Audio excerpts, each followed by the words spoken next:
Once again welcome to my YouTube channel. आइए हम लोग बचे हुए टॉपिक के ऊपर इस लेक्चर का जेनेटिक्स हम लोग पढ़ रहे थे, हमारा लेक्चर था, उसके बचे हुए टॉपिक्स के ऊपर हम लोग अध्ययन करते हैं। तो हमारा अगला टॉपिक था द्विसंकर cross, dihybrid cross. Dihybrid cross क्या होता है? जब हम लोग दो जोड़ी गुणों के बारे में पढ़ते हैं। क्या बोला? मोनोहाइब्रिड क्रॉस क्या था? सिर्फ एक जोड़ी गुण, मतलब सिर्फ बीज का आकार को देखते, तो वो क्या था? Monohybrid cross. अब हम लोग दो गुण को एक साथ देखेंगे, दोनों का एक साथ क्रॉस कराएंगे। तो यहाँ पे क्या क्या गुण है? बीज का आकार है, बीज का रंग है। अब उसका दो फॉर्म है, उसका एलेलिक फॉर्म, एलील के बारे में बताया था। तो बीज का आकार क्या क्या हो सकता है? गोल और झुर्रीदार, राउंड और रिंकल्ड। ये इसका होमोजाइगस स्टेट है और ये भी उसका होमोजाइगस स्टेट है। समयुग्मजी। और हेट्रोजाइगस कैसे होता है? इस तरीके से बना रहेगा, एक कैपिटल लेटर में, एक स्मॉल लेटर में। तो ये वाला प्लांट कैसा होगा? इस प्लांट में कैसे सीड होंगे? गोल होंगे, राउंड होंगे। और इसमें कैसे होंगे? तो झुर्रीदार होंगे, रिंकल्ड होंगे। और इसमें कैसे होगा? विषम युग्मजी हेट्रोजाइगस स्टेट में कैसे होगा? तो लॉ ऑफ डोमिनेंस पढ़े हम लोग, जो प्रभावी लक्षण होता है उसी के समान होता है। ये उसका प्रभावी है, ये कैसा है? अप्रभावी है। ये डोमिनेंस है, ये रिसेसिव है। तो इसका क्या हो जाएगा? इसका ये किस तरीके का होगा? तो ये भी गोल होगा। यहाँ पर सिर्फ इसको देखा जाएगा, इसको नहीं। उसी तरीके से ये कैसा होगा? इसमें हम लोग इसको देखेंगे। ये क्या है? येलो कलर है, तो ये मतलब पीला कलर है, तो ये कैसा हो जाएगा? ये भी पीले रंग का हो जाएगा, ये हरे रंग का नहीं होगा। तो अब दो गुणों का एक ही पौधा है जिसमें गोल बीज पाए जाते हैं और पीले फूल पाए जाते हैं, उसका संकरण किया जा रहा है झुर्रीदार तथा पीला। झुर्रीदार बीज और पीला उसका बीज का रंग। इस तरीके से हम लोग का संकरण किया जा रहा है। तो सबसे पहले क्या होता है? गैमीट बनता है। गैमीट जिसको हम लोग मेंडल के पहले वाले नियम में, मेंडल्स लॉ ऑफ सेग्रीगेशन, पृथक्करण का नियम में पढ़ते हैं कि गैमीट बनते हैं। कब बनते हैं? मियोसिस के समय में। जब कोशिका का विभाजन होता है, मियोसिस होता है, उसी समय गैमीट बनता है। तो इसका कौन सा गैमीट बनेगा? आर वाई दोनों में से एक एक आएगा। इसका भी गैमीट बनेगा, इसका स्मॉल आर और वाई बनेगा। इस तरीके से गैमीट बनेगा पहले जनरेशन में। तो ये दोनों मिला के क्या बनेंगे? फर्स्ट जनरेशन में क्या बनाएंगे? F1 में तो capital R, capital Y, small are,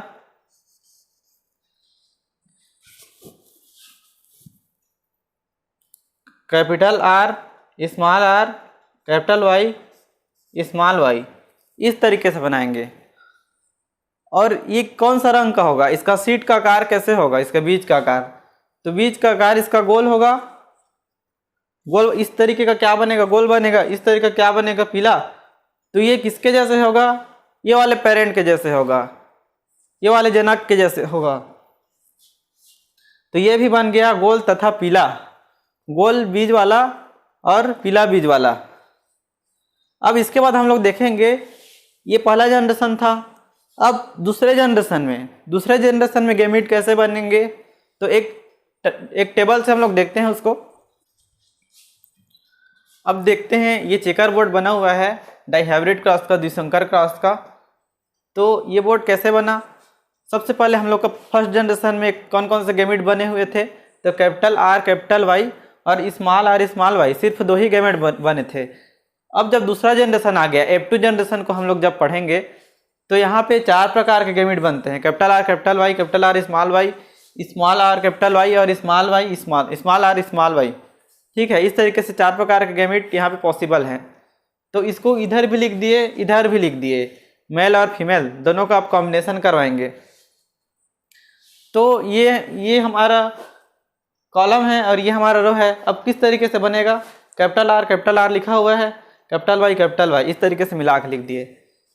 इसको हम लोग लिख दिए कैपिटल आर कैपिटल वाई और यहाँ के small Y, capital R small are capital Y.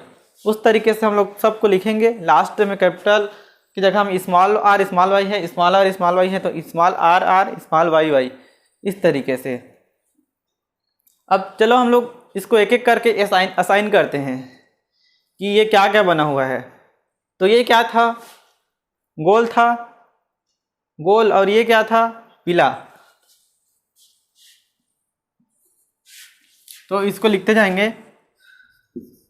गोल पीला। ये क्या है, गोल है, और ये भी पीला है। ये क्या है, गोल है, ठीक है, गोल है। ये क्या है, पीला। ये क्या है, गोल। ये क्या है, पीला। अब ये क्या है, ये भी गोल है, ये पीला। ये क्या है, गोल है, पीला, गोल, पीला, गोल। अब यहाँ पे देखो, ये कैसा अप्रभावी रिसेसिव स्टेट में है, तो ये क्या हो जाएगा, हरा। अब ये क्या है, गोल, और ये पीला। ये कैसा है, गोल, पीला। ये कैसा है, अब ये क्या हो जाएगा, झुर्रीदार हो जाएगा, झुर्रीदार, और ये पीला। ये झुर्रीदार, और ये पीला। ये गोल, पीला, गोल, हरा, झुर्रीदार,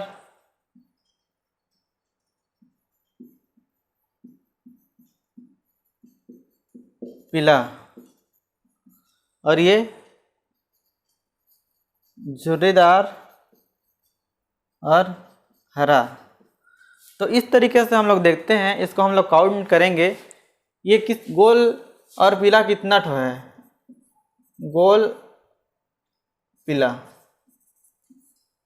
यहाँ पे 4 प्रकार के संभव है, गोल, पीला, गोल, झुर्रीदार,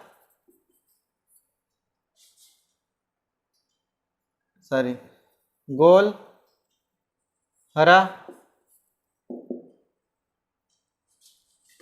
फिर झुर्रीदार, पीला, और चौथा नंबर झुर्रीदार, हरा। तो गोल पीला कितना है, तो काउंट करेंगे एक एक करके, तो आता है टोटल 9। गोल हरा कितना है, तो ये टोटल 3 ठो है। झुर्रीदार पीला कितना है, तो वह अभी टोटल 3 ठो है। और झुर्रीदार हरा कितना ठो है, तो केवल 1 ठो है। ठीक है, इस तरीके से इसको हम लोग बना लेंगे। और हम लोग पाते हैं फिनोटाइप रेशियो पाते हैं, इसको बोलते हैं फिनोटाइप रेशियो। तो फिनोटाइप रेशियो आता है, फिनोटाइप अनुपात आता है 9:3:3:1। बस यहीं तक बताना है। अब इसके बाद अगला टॉपिक देखेंगे। हमसे यहाँ पर एक मिस्टेक हुआ है, ध्यान से देखोगे तो पकड़ में आएगा। यहाँ पे पीला नहीं होगा, यहाँ पे क्या होगा, हरा होगा। तब हम लोग काउंट करेंगे तो 9 होगा, 1 2 3 4 5 6 7 8 9 हो गया गोल और पीला। और ये गोल हरा का कौन कौन सा है, ये है 2 है, 3 है। और झुर्रीदार पीला कौन सा है? तो 1 2 3, और ये एक झुर्रीदार हरा ये है। इस तरीके से हमारे कंप्लीट होता है। तो हमारा मिस्टेक यहाँ पे हुआ था, उसको सुधार लेना। हमारा अगला टॉपिक सहलग्नता लिंकेज देखते हैं। लिंकेज क्या होता है? तो लिंकेज को देखने से पहले हम लोग को सबसे पहले मेंडल का नियम को जानना पड़ेगा। मेंडल का नियम, मेंडल ने क्या कहा था अपने स्वतंत्र अपव्यूहन, मतलब लॉ ऑफ इंडिपेंडेंट सेग्रीगेशन, उसमें क्या कहा था, जिसको हम लोग डाइहाइब्रिड क्रॉस में देखे, मतलब 2 जोड़ी गुण थे। क्या क्या गुण थे? एक था सीड के कलर का था, बीज के कलर का था, और एक आकार था। तो हमने एक चेकर बोर्ड बनाया था, एक टेबल बनाया हुआ था। उसमें एक जो गुण था वो दूसरे गुण को प्रभावित नहीं कर रहा था, दोनों एक दूसरे से स्वतंत्र थे, और उस तरीके से गैमेट बना हुआ था। लेकिन ये नियम उसके लिए लागू नहीं होता है। कौन सा नियम? जो लॉ ऑफ इंडिपेंडेंट सेग्रीगेशन है, जो स्वतंत्र अपव्यूहन का नियम है मेंडल का, वो लागू नहीं होता है। आगे जाके साइंटिस्ट ने, बेटसन और पुनेट बोलते हैं, उन्होंने देखा कि यह नियम मेंडल का नियम इसके लिए लागू नहीं हो रहा है, क्योंकि मेंडल ने किसमें अपना प्रयोग किया था? मटर में किया था। मटर में कितने जोड़ी गुण थे? तो 7 जोड़ी गुण थे। मटर का क्रोमोसोम नंबर कितना है? 2n बराबर 14। तो यहाँ पे 7 जोड़ी क्रोमोसोम थे, और एक क्रोमोसोम में एक जीन थे, मतलब एक क्रोमोसोम में एक गुण थे। ठीक है। अब अगर क्या होगा, जब एक ही क्रोमोसोम में 2 जीन होंगे और दोनों एक साथ ट्रांसफर हो जाएंगे, तब लिंकेज का कॉन्सेप्ट आता है सहलग्नता का। सहलग्नता क्या कहता है? सबसे पहले इंग्लिश में बताता हूँ। When 2 or more genes are situated in the same chromosome, जब एक ही क्रोमोसोम में 2 या 2 से अधिक जीन उपस्थित हो, इस तरीके से ये क्रोमोसोम है, इसमें 2 या 2 से अधिक जीन उपस्थित है, तो the tendency to transmit together at the time of gamete formation. तो जब गैमेट फॉर्मेशन होता है, गैमेट फॉर्मेशन कब होता है? आपने सेल डिवीजन पढ़ा है, कोशिका विभाजन पढ़ा है। कोशिका विभाजन के कौन से स्टेज में होता है? अर्धसूत्र मियोसिस। मियोसिस के अर्धसूत्री, मियोसिस को ही बोलते हैं अर्धसूत्री कोशिका विभाजन। और एक होता है समसूत्री माइटोसिस। तो मियोसिस के मेटाफेज 1 में गैमेट फॉर्मेशन होता है। ठीक है। तो the tendency to transmit together at the time of gamete formation, gamete बनने के समय एक साथ स्थानांतरित होने की प्रवृत्ति हो, उसको बोलते हैं लिंकेज या सहलग्नता।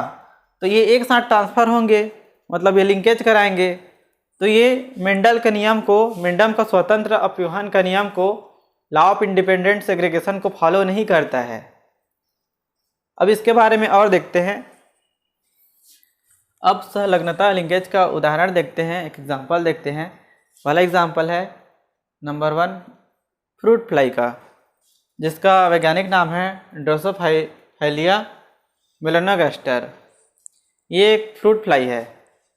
तो इसमें लिंकेज पाया जाता है, जिसे बताया था मॉर्गन ने।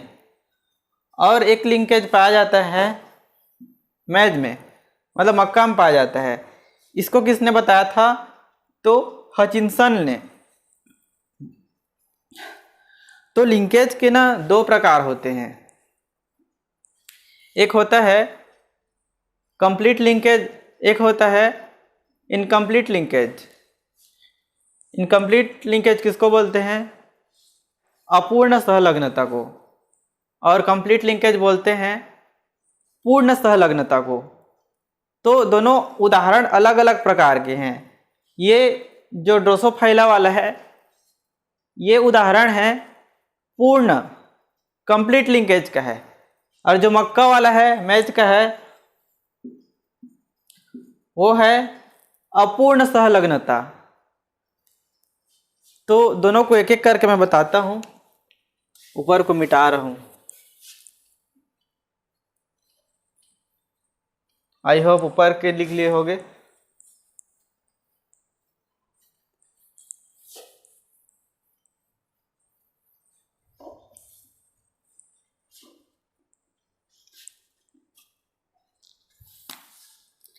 पहला है फ्रूट फ्लाई वाला, ये कौन सा है? पूर्ण संलग्नता, कंप्लीट लिंकेज। और एक दूसरा है अपूर्ण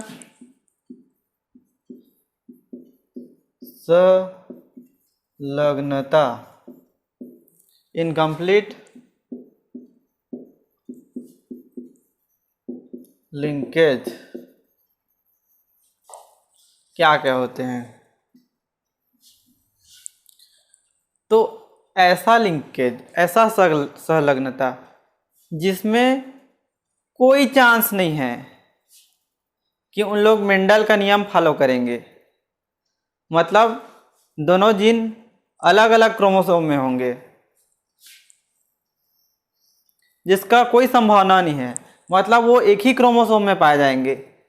ऐसा क्यों होता है? जब दोनों जीन एक दूसरे के पास में होते हैं तो होता है ये कंप्लीट लिंकेज, पूर्ण सहलग्नता। और अपूर्ण सहलग्नता क्या होता है? जिसमें एक क्रोमोसोम में दूर दूर में पाए जाएंगे। मान के चलो यहाँ पर है और यहाँ पर है, यहाँ एकदम पास पास में है, यहाँ दूर दूर में है। तो जीन अगर जब दूर दूर में पाए जाते हैं ना, तो एक संभावना होता है कि उन लोग मेंडल का नियम को फॉलो करेंगे, स्वतंत्र अपव्यूहन का नियम। तो ये होता है अपूर्ण सहलग्नता, जिसमें थोड़ा सा चांस रहता है कि उन लोग अलग अलग होंगे, एक साथ इनहेरिट नहीं होंगे। अब इसके बाद हम लोग अगला टॉपिक देखेंगे। ये टॉपिक हमारा खत्म होता है सहलग्नता। अब इसके बाद हम लोग देखेंगे रिकॉम्बिनेशन। अब देखते हैं रिकॉम्बिनेशन एंड क्रॉसिंग ओवर, पुनर्संयोजन व जीन विनिमय। हमने इससे पहले देखा सहलग्नता, लिंकेज। तो कुछ रिसर्चेस हुए मटर के ऊपर, ड्रोसोफिला के ऊपर। तो वैज्ञानिकों ने ये पाया कि जो सहलग्नता होता है, सहलग्न जीन होते हैं। सहलग्नता में क्या बताया था? एक ही जीन में, मतलब एक ही क्रोमोसोम में दो जीन एक साथ इनहेरिट हो जाते हैं, मतलब एक वंश से दूसरे वंश में ट्रांसफर हो जाते हैं। तो हमेशा ये चीज़ ऐसा नहीं होता है, वो जब ट्रांसफर होते हैं ना तो अलग अलग हो जाते हैं।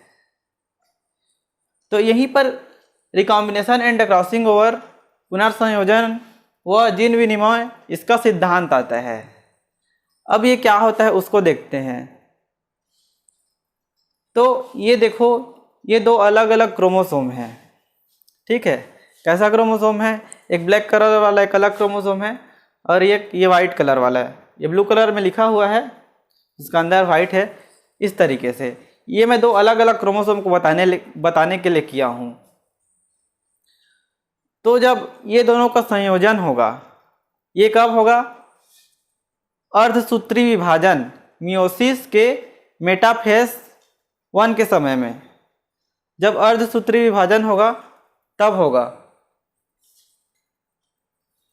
तो अब exchange of genetic material between non sister chromatids of homologous chromosome, समजात गुणसूत्रों के दो अर्ध गुणसूत्रों के बीच खंडों का विनिमय। ये दोनों कैसे हैं? होमोलोगस क्रोमोसोम है, समजात गुणसूत्र है कि दो अर्ध गुणसूत्र, ये इसको बोलते हैं अर्ध गुणसूत्र। तो दो अर्ध गुणसूत्र हुए के बीच खंडों का विनिमय, ये दोनों खंड का विनिमय हो रहा है। अब ये विनिमय करके दूसरे प्रकार के, एक नए प्रकार के जीन पैदा कर लिए, तो इसी को बोलते हैं रिकॉम्बिनेंट टाइप। क्या बोलेंगे? पुनर्संयोजी, पुनर्संयोजी प्रकार। तो इसी को बनना, यही घटना, इसी घटना को बोलते हैं रिकॉम्बिनेशन या पुनर्संयोजन। अब देख, और क्रॉसिंग ओवर क्या हो गया, तो समजात गुणसूत्रों के दो अर्ध गुणसूत्रों के बीच खंडों का विनिमय, तो यही विनिमय कहलाता है क्रॉसिंग ओवर। कुल मिलाकर रिकॉम्बिनेशन और क्रॉसिंग ओवर एक ही चीज़ है, बस थोड़ा थोड़ा पॉइंट का डिफरेंस है घटना का, वो चीज़ मैं बता दिया। जो एक्सचेंज करके बन रहा है इसी को बोलते हैं रिकॉम्बिनेंट टाइप, और जो एक्सचेंज होता है उसको बोलते हैं क्रॉसिंग ओवर। इस तरीके से है। अब हम लोग अगला पॉइंट देखेंगे, देखते हैं लिंकेज और क्रॉसिंग ओवर में और परीक्षा में आने वाले कुछ उपयोगी तथ्य के बारे में, जो कई बार परीक्षा में पूछे गए हैं और आ सकते हैं। तो लिंकेज में है, सबसे पहले संलग्नता में है, दो अवस्था होती है लिंकेज की, युग्मन तथा प्रतिकर्षण, कपलिंग फेस और रिपल्सन फेस। तो कपलिंग फेस कब होता है, जब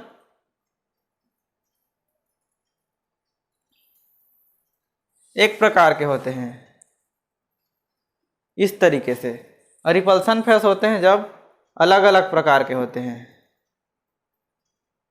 इस तरीके से। ठीक है।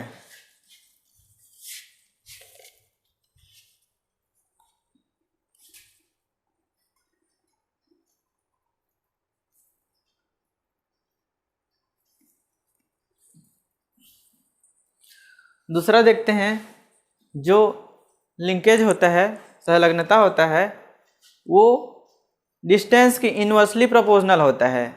मतलब दूरी बढ़ते जाएगा तो लिंकेज घटते जाएगा, दूरी बढ़ेगा तो लिंकेज कम होगा। किसके बीच में दूरी, तो जीन्स के बीच में दूरी। जैसे जैसे जीन्स के बीच में दूरी बढ़ते जाएगा वैसे वैसे लिंकेज कम होते जाएगा। अब देखते हैं क्रॉसिंग ओवर में, तो क्रॉसिंग ओवर कहाँ पे होता है, पेक्टिन स्टेज ऑफ मियोसिस 1, अर्धसूत्री विभाजन के पेक्टिन अवस्था में।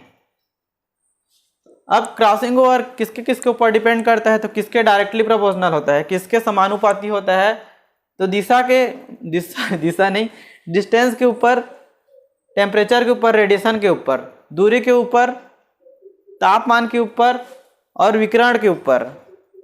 और किसके किसके इन्वर्सली प्रोपोर्शनल है, किसके किसके व्युत्क्रमानुपाती है, तो एज ऑफ फीमेल्स, मादाओं की आयु, और प्रेजेंस ऑफ प्लाज्मा जीन की उपस्थिति, तो इसके ऊपर डिपेंड करता है। तो अब हमारा अगला टॉपिक रहेगा वेरिएशन। हमारा टॉपिक है वेरिएशन या विभिन्नता। तो एक ही जाति में एक ही जनक के अलग अलग संतानों के बीच में जो भिन्नता पाई जाती है, जो अंतर पाई जाती है, मतलब एक ही जनक के, एक ही पेरेंट्स के अलग अलग संतान होते हैं। जैसे कि हम लोग हमारे माता पिता के संतान हैं, तो मेरा भाई और मेरे में जो अंतर है ऐसे समझ सकते हैं। इसी को बोलते हैं, हम लोग एक ही जैसे तो नहीं होंगे, दोनों अलग अलग होंगे, तो इसी डिफरेंस को बोलते हैं वेरिएशन या विभिन्नता। इंग्लिश में देखो, the difference found in the progenies of same parents irrespective of similarities is known as variation. अब जो वेरिएशन होता है वो दो प्रकार के होते हैं। पहला होता है हेरिडिटरी,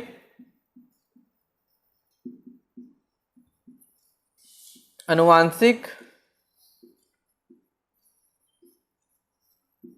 और दूसरा होता है एनवायरमेंटल,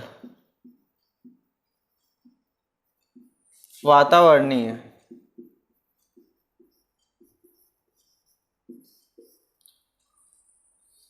तो इसको हम लोग एक एक करके देखते हैं, इसका कारण क्या होते हैं, दोनों को एक टेबल बना के समझते हैं। दोनों विभिन्नता को देखते हैं, दोनों प्रकार के, अनुवांशिक है और वातावरणीय है। ये कोई अंतर नहीं बता रहा हूँ, कोई डिफरेंस बिटवीन नहीं बता रहा हूँ, ये दोनों के बारे में बता रहा हूँ। दोनों का कारण, सबसे पहले अनुवांशिक हेरिडिटरी वेरिएशन का कारण है, पहला नंबर है गुणसूत्रों की संख्या में परिवर्तन। न्यूमेरिकल क्रोमोसोमल अबेरेशन, जो गुणसूत्र की संख्या होती है, जो क्रोमोसोम नंबर होता है, उसके अगर संख्या में कोई परिवर्तन हो जाता है तो हेरिडिटरी वेरिएशन होता है, आनुवांशिक परिवर्तन होता है।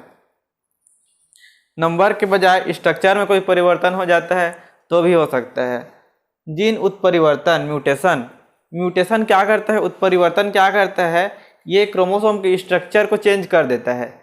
तो ये भी इनडायरेक्टली क्या कर रहा है, हेरिडिटरी वेरिएशन कर रहा है। और चौथा है लैंगिक जनन, सेक्सुअल रिप्रोडक्शन, ये जीन को बदलने के लिए एक सबसे इम्पॉर्टेंट कारण है। अगर अलैंगिक जनन होता है, असेक्सुअल रिप्रोडक्शन होता है, तो उसमें जीन सेम टू सेम होता है वेजिटेटिव रिप्रोडक्शन में, लेकिन जो सेक्सुअल रिप्रोडक्शन होता है उसमें फिर मिलावट आ जाता है।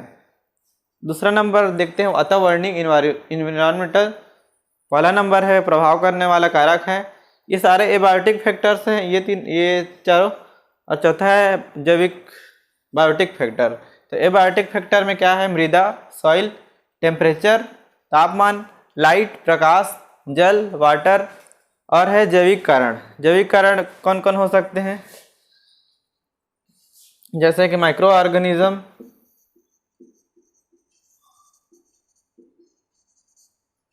ये सब हो सकते हैं जैविक कारण। अब एक हमारा लास्ट टॉपिक बच गया, उसको हम लोग देखते हैं, संकर ओज को मिटाता हूँ। अब आखिरी टॉपिक है संकर ओज, हाइब्रिड विगर, या इसको बोलते हैं हेट्रोसिस भी बोलते हैं। तो ये क्या होता है, superiority of F1 hybrids in one और मोर कैरेक्टर्स ओवर पेरेंट्स। जनकों के संकर अपने कुछ लक्षणों में जनकों की अपेक्षा उत्तम होते हैं। जो संकर होता है ना, जो प्रोजेनी होता है, उसका उनका पेरेंट्स से, उनके जनक से उत्तम होना, मतलब जनक है ए और बी, तो उनके प्रोजेनी हो जाएंगे सी। ये जनक है, ये संतान है, तो सी ए और बी से भी बेटर होगा। इसको बोलते हैं संकर ओज या हेट्रोसिस, हाइब्रिड ब्रीगर। तो ये एक छोटा सा चीज़ है, बस इतना ही समझना है। तो इसके एग्जाम्पल है, एग्जाम्पल में लिख लेना, मक्का, मेज, ज्वार, बाजरा, कीट भी आज होते हैं, कुक्कुट, सुअर। इनमें ये देखा जा रहा है, इन लोग इनके पेरेंट्स से बेटर परफॉर्म कर रहे हैं, उनके जनक से उनके संतान ज़्यादा अच्छे निकल रहे हैं, उनमें उसका जो प्रोडक्शन है वो ज़्यादा होता है, ज़्यादा अधिक उत्पादन होता है। इस तरीके से हमारा क्लास ख़त्म होता है आज का। अगले लेक्चर में मिलते हैं।